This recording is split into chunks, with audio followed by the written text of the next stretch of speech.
Good morning. Hey, How are you? that was quick. I didn't realize that was going to happen that fast. Hey, well, you're probably in shock from the centimeters of snow that you guys have gotten. Yeah, it's been a little crazy. I'm looking out my window right now, and we got 6.5 inches of snow out here. Which, by the way, good morning. Welcome to the Penalty Box, sponsored by Woodstock Inn and Brewery. We've got Tim over here, and I'm here in wintry, snowy Tulsa, Oklahoma. And yeah, good stuff, right? So, how are you? You doing good? I'm very good. Very good. Like I said on someone else's live the other day, it's unfair how good I'm doing. So I'm very happy. Yes, life is good. I apologize. I'm trying to look this up on the live and to share it, and I don't see us live yet. Well, I believe we are. So okay. All right. Well, I want to make sure I share this a little bit. Share this into some groups as we get started. So anyway, I guess we got shots on goal. You want to go first? Sure, I'll go first.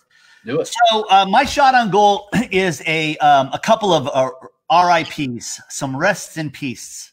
Okay, you ready for this? Okay. Yes.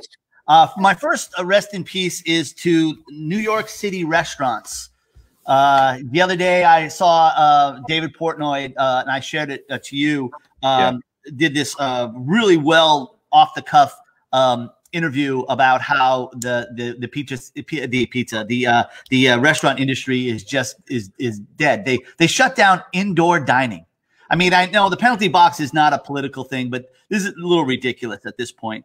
Yes. That's my first. We can talk about that a little bit after. My second RIP is to the New England Patriots playoff run. After what happened last night with Cleveland not being able to beat Baltimore, that really eliminates us, and that's 11. We had 11 AFC championships in a row. RIP New England Patriots, and I'd say as a caveat to that, RIP Cam Newton's career. No doubt. Yeah. So no doubt. Just. Can't be. And so my last RIP has ties right into Cleveland. Rest in peace, Cleveland Indians. So the Indians are no longer going to be called the Indians. The names that these are cool. The names that they're kicking about are the Naps, N-A-P-S. That's what originally the Indians were called. They changed their name in 1915. They were called the Naps. What was the Naps though? What was that originally? Naps was named after a player called Nap LaJoy, believe it or not, and that's the Cleveland Naps. And you can just see them. You can see the marketing now. Come on to the ballpark and take a nap. Go to sleep. While we play. Right. The others are the Spiders. I don't know if Cleveland. I saw that. And the Rockers, and I don't know whether the Colorado Rockies will have a problem with that. The Cleveland, as you know, is where the Hall of Fame, Rock and Roll Hall of Fame is. Yep. I personally think they should just take a page out of the Washington Redskins playbook and just call themselves the Cleveland Baseball Team. So those are my RIPs. Rest in peace. Restaurant industry in New York. Yeah, it's Cleveland. funny you mentioned the restaurant industry, and obviously I'm in the pizza side of that. We were talking this morning that I believe you look at the top 4 or 5 pizza days of the year. You've got New Year's Eve, you've got the night before Thanksgiving, you've got Halloween, and you've got Super Bowl. And I think this will go down as the single busiest pizza day of the year this New Year's Eve.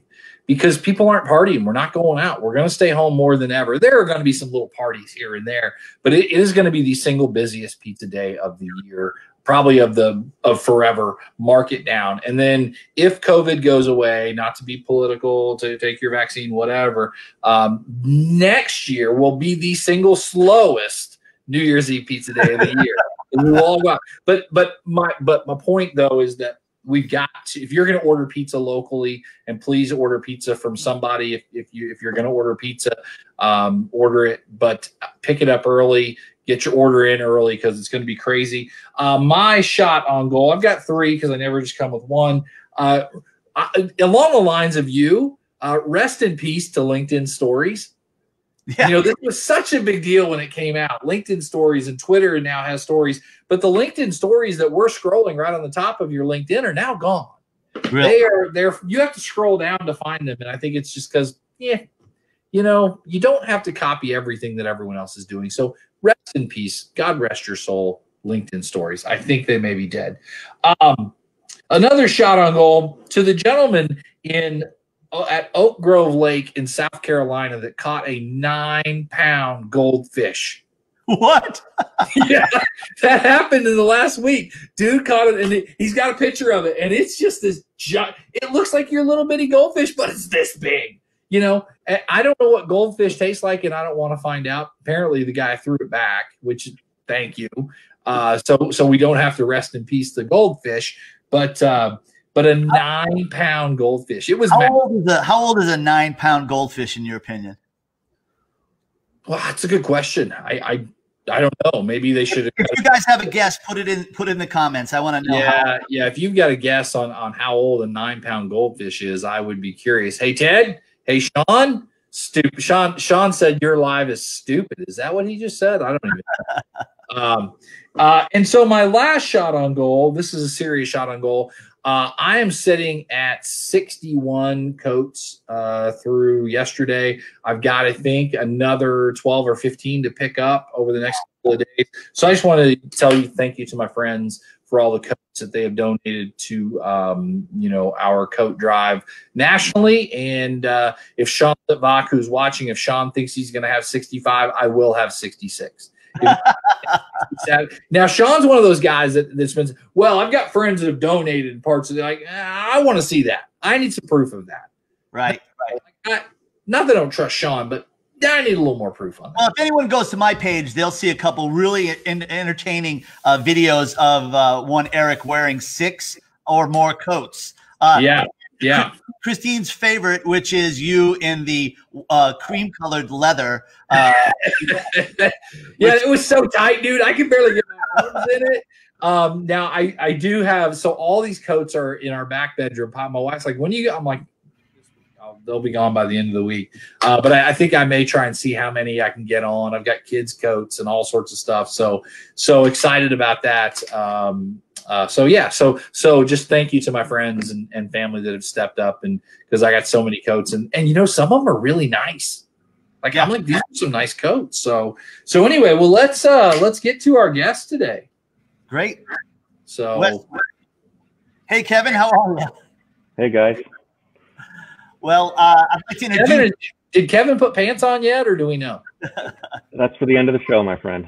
All right. So I'd like to introduce everyone to Kevin Bobbitt. Kevin is the Director of Sales and Marketing for one of the hottest, if not the hottest, online race simulation softwares and communities. They race NASCAR, sprint car, open wheel, Grand Prix, touring cars, and they have over 50 official race series and more than 400 leagues of people all over the globe racing every single day. I wanted to welcome you, Kevin, as we talk about what you guys do, and which is really amazing. Well, thanks for having me, Tim. It sounds like you've read some of the marketing material that you helped me put together. So I guess it's working. That's great. So go ahead, Eric. If you've got a question, you can shoot. Well, I do. When guests come on, I like to look at their social media and just dig deep for something. So I wondered, January of 2018, you apparently had swung your presidential, vote to maybe a guy named Dan Gurney. Are you still behind him maybe for the next election or what? Dan Gurney for president is always my go-to. So, I understand this is not a political show, so I don't want to get into it too much, but it's always a safe bet. So for sure. Well, shout out to Dan Gurney then, because you were pretty after this, Dan Gurney for president. I do want to ask you, one of the things I noticed when you go to iRacing, it literally pops up and says, join our text marketing program. Yeah. What as far as that, because it's something that I like text. I see the value in it. Some people don't. How big is that for you guys? How many people are subscribed to it, and how often do you put something out? And just, can you talk about that text program just in general? Sure. Yeah, it's actually pretty new for us.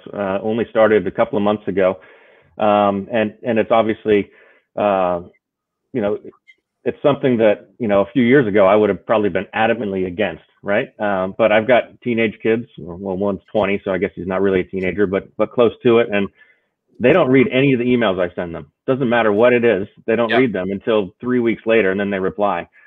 But if I text them, hey, dinner's ready, you know, Connor will be downstairs in 3 seconds. And, you know, our customer base, we've got over 172,000 customers from around the world that subscribe to our service. And the ages range from, you know, 13 to 80, right? So a lot of them are kind of in that market. So it makes sense to get after that. So it's still in its infancy in terms of growth. I don't have all of them subscribed to it, and not everybody's going to want to do it, but it's just another way to reach them. What's cool about it is you can do multiple lists. So we have some that, you know, you can sign up if you want to get our marketing promotions, find out when we're running a sale or a discount. But we also, the bigger list is, we do a lot of live races. We broadcast them on Twitch, on YouTube, Facebook, and we can send alerts. Hey, tune in now. There's a NASCAR race on, or a Porsche race, or whatever, and watch the broadcast. And people seem to love those reminders. So far so good. It's been pretty interesting. You know, if you're familiar with email marketing, it works in a similar way, right? So the web interface and all that, so it's not that hard. You know, even somebody like me can manage to get it to work. So. Well, two questions. I guess Kim had a question, which what percentage of your text seemed to be getting read? So that's one question. And you said it's something you wouldn't have done a couple of years ago. What changed your mind? Was it the relationship with your kids, as far as, you know, they'll respond to a text but not an email, and so you realized you had to adapt a little bit, or what changed for you? Yeah, that's for sure. That's part of it. You know, just the reality check of, hey, people are not reading emails as much, right? And the fact that if you look at our stats on our website, half the views of our site are from mobile devices, right? So, and that's probably pretty normal. Even though you can't play iRacing on your phone, you need a PC and all that. But people visit it, learn about it, make their shopping decisions on their phone. And you know, focus group of one here, I've been shopping on Amazon and all these other websites on my phone.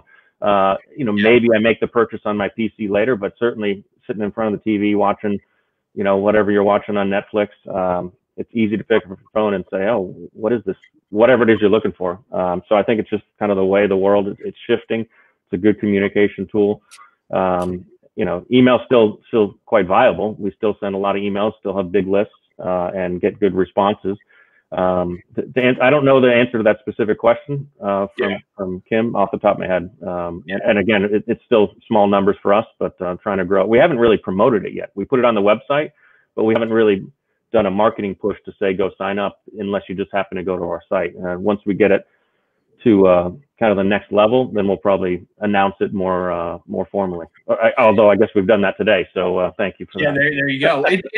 It's obvious, I think, through COVID, and that the way we have to reach our customers has changed because we are at home. We're not doing some of the things we used to do. And so it was just the first thing I noticed when I went to iRacing.com. I'm like, boom, there it is, text program. And so I just thought it was interesting, but cool. Good. Great stuff. Timmy, what do you got, brother? Yeah. So Kevin, you have built a career in B2C marketing. Now, some of the people that are going to be joining us are not only sports fans, but are marketing professionals. Can you talk a little bit about what the difference to you in how you're reaching your client than I would, a B2B type person, especially during COVID? Yeah, well, there's probably a lot of more similarities than differences. It may be language differences, but you have to reach them the way they want to be reached. Just like this texting thing. If that's how people want to be communicated with, you've got to figure out what it is that they want. We do a lot of online stuff. You know, we do a lot of things on social media. Instagram, Facebook, and Twitter are our primaries. And we constantly create content for it. And the content has to be tailored for those different outlets, right? So what you put on Facebook is different than what you put on Instagram. Not just the shape or size, but maybe the length of the video. And you kind of have to experiment with it to see what people respond to, right? There isn't a book you can go buy online or at a bookstore that says, this is how you do, well, there's probably books you can buy that say that, but I don't think any of them are truthful, right? Because every customer is different. It's a lot of trial and error. And I guess that's kind of what I like about what I do for a living, is that we get to try different things. That worked, let's do more of it. That didn't, well, let's tweak it and try it a different way until it does work, or give up and try something new. We don't do a lot of traditional marketing of direct mail and things like that, which is what I used to do in a previous life. I used to produce catalogs and all that kind of stuff, and that's not the world we live in as much anymore. And certainly my product is not that. My product is 100% online. So if you're not able to read online communications, you probably can't even use our product. Right. Sending a catalog doesn't make sense. So Kevin, you and I have had a relationship since 2007, and I know a lot about not only being a race fan, but a lot about your product way back. Could you kind of tell our audience a little bit about what iRacing is? Because I think a lot of people might think that it's a video game, and it's not a video game. The way I describe it to people who don't know is that this company has gone around the world and laser mapped every major track that you can imagine. Can you talk a little bit about that? Sure. I mean, video game is an easy way to start the conversation, right? Because most people can relate to that. You race cars online on your PC, connect to our servers, but you race against real people from around the world. So the three of us on this call here are in different locations, and we could all, if we logged onto our PCs, we could all be racing against each other on the same track and our own cars. So I think you mentioned early on in this is that we do things from NASCAR to dirt racing, sports cars, prototypes, IndyCar, all the major forms of racing that you might find around the world. And we've mapped those tracks. We build the cars to very high standards. We work with the constructors, whether it's, Ford, Chevrolet, Porsche, Lamborghini, whoever it is. We work with them to get data. We work with their engineers. We work with their professional drivers to kind of validate that information.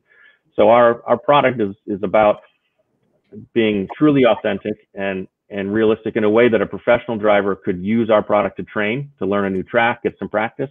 But that's not the core of our business. The core of our business is race fans like you and me who want to experience racing. And the fact that it's authentic enough that a pro could use it adds to that, and that makes it more desirable for somebody to actually race with us.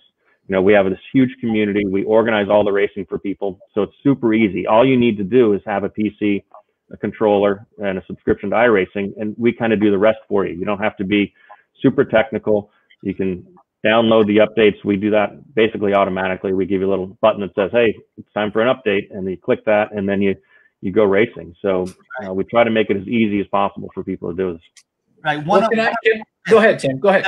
One of the people that just chimed in, Andrew Smiley, a client of ours as well in New York City, is a client of yours. I think I forwarded you over his car the other day. Oh, yeah.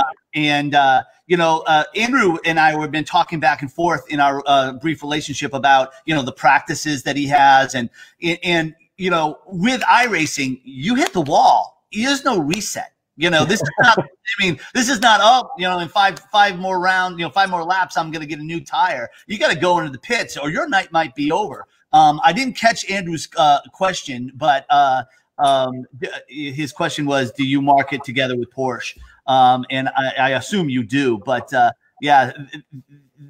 fact that this, you hit a wall and your night is over. Yeah, that's for sure. So we try to be as realistic as possible. So, if you crash your car, you're going to be, at the very least in for repairs, maybe out of the race, right? To answer his question, yes, we actually work with Porsche quite closely. So a lot of games out there, racing games, might be a licensee where they get to use the marks, they can use a logo, and that's certainly part of what we do with Porsche. But we're more partners with them. We run one of our highest level racing series. It's a world championship level pro sim racers. There's 40 guys that qualify for this series. It's sponsored by Tag Heuer, the watch company. There's $200,000 in prize money in that series. Kicks off in January. So 40 guys are racing for $200,000. We do a similar thing with NASCAR and eNASCAR Coca-Cola iRacing series. $300,000 worth of prize money. The champion last year won over $100,000. So we're talking real money now. That's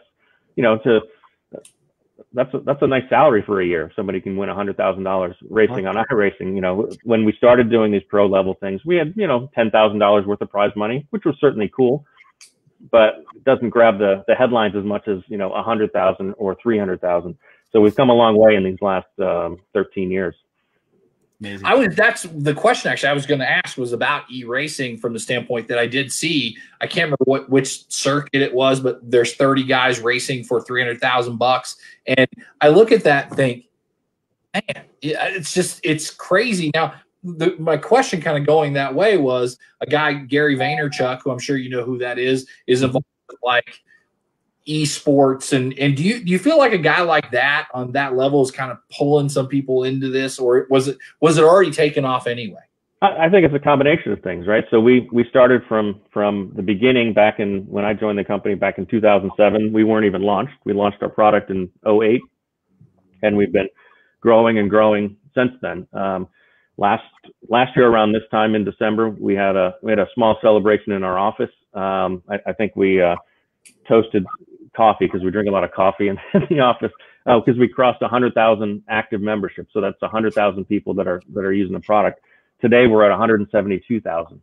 So the growth this year has been phenomenal. If it took us 11 years to get to 100 and then 11 months to get to 172, really the market's, lots of people have embraced esports, right?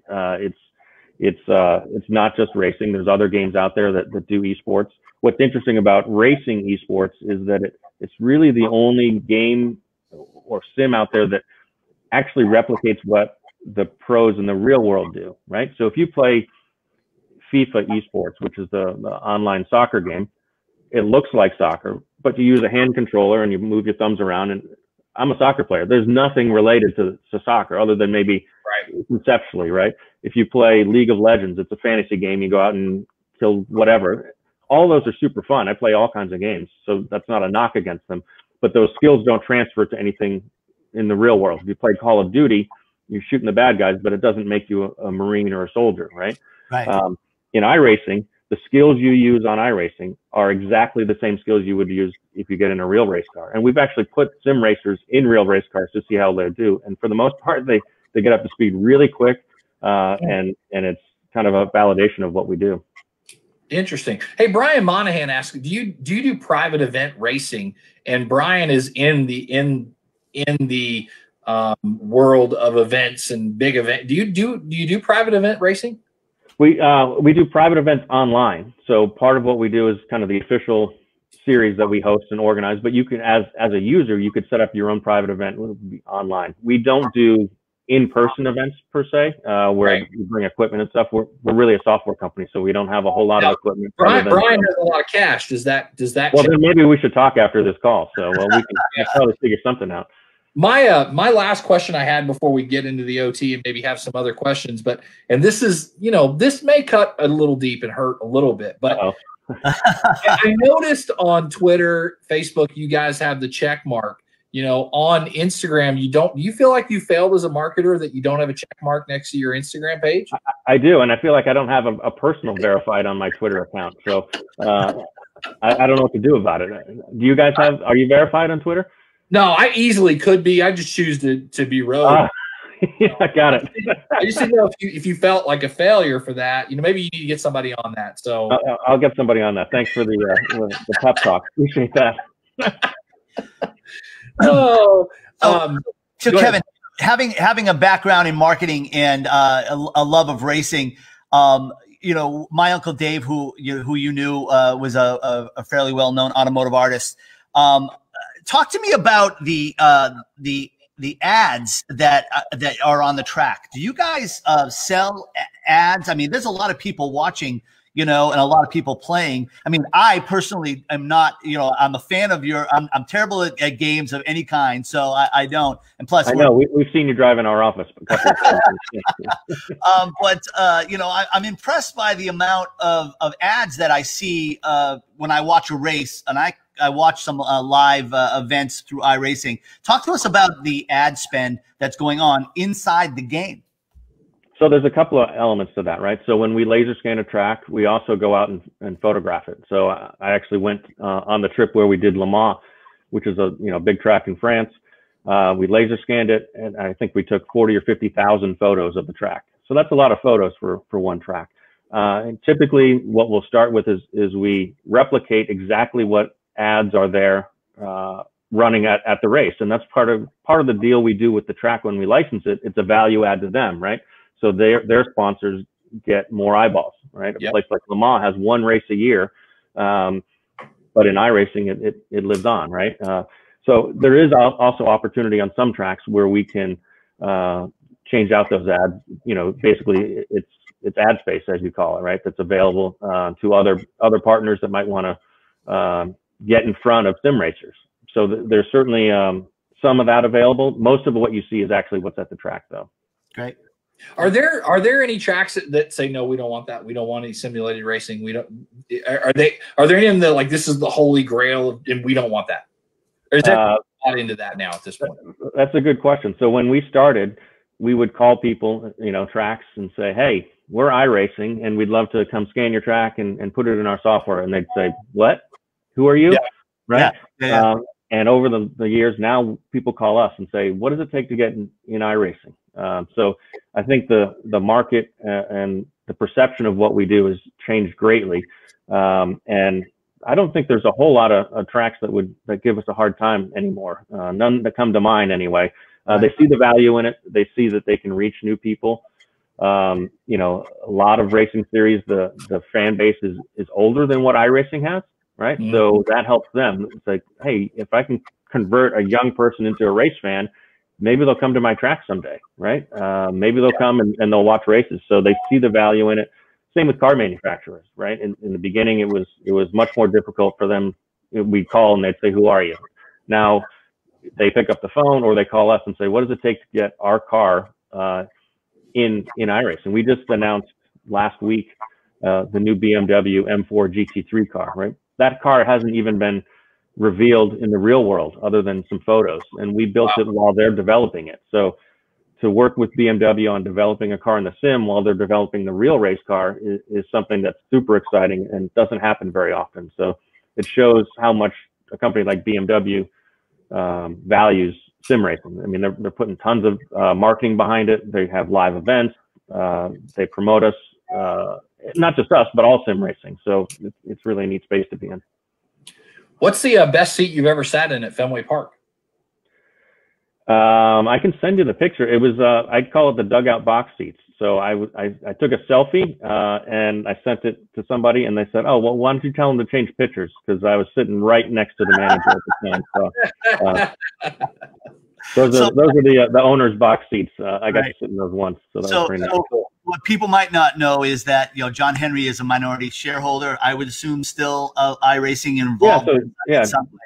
John Henry and Dave Kemmer are the co-founders. So back in the day, they got together and had this great idea to start iRacing. Yeah. Right. And when when I started doing work with iRacing and Paul McCartney came to Fenway Park, I will not lie, I tried to leverage my relationship with Kevin, but it did not work.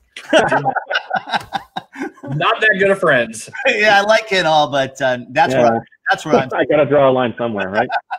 Right. Well, you know, Kevin, we're gonna let you get out of here, but I want to tease the overtime that we're gonna do after this for Friday about, you know, a new addition that you guys have at iRacing in the form of an Earnhardt. So we can talk a little bit about that on the other side, but I wanted to really thank you. We're just scratching the surface of what you guys do so amazingly. So thank you so much for joining us. Thank you, guys. It's been fun, and I guess we don't have to answer the question about my pants, right? So we're good. Well, yeah, we can talk about that on the OT if you're wearing it. Okay. Awesome. Thank you, sir. Thanks. Thanks, Kevin. Let's see if he